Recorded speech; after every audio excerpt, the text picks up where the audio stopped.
going on, boaters? This is Dylan with MarineMax Dallas. We're in front of one of my favorite boats in the game right now. This is an SLX 280 Sea Ray. We've got it matched up with a triple axle boatmate trailer. Looks incredible together. Let's jump inside and check out the boat.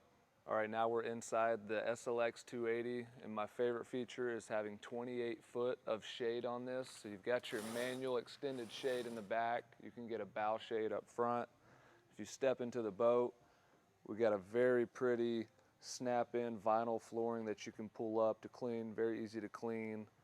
Storage under everything, cool little lockers for your coolers.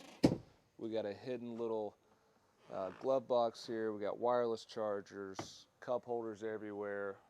You've got a love seat captain's chair. So if you and your co-captain like to drive together, you got plenty of room for that.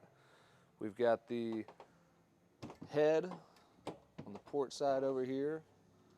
Tons of room down in there. You've got a sink, you've got your toilet.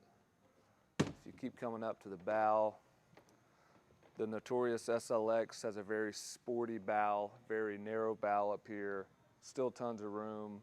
Got your windlass up here, windshield wiper. This thing is loaded. There's a reason this is one of the nicest boats in Sea Ray's lineup, and we need you guys to come out here and check it out. Again, this is Dylan with MarineMax Dallas right here in Lewisville, Texas.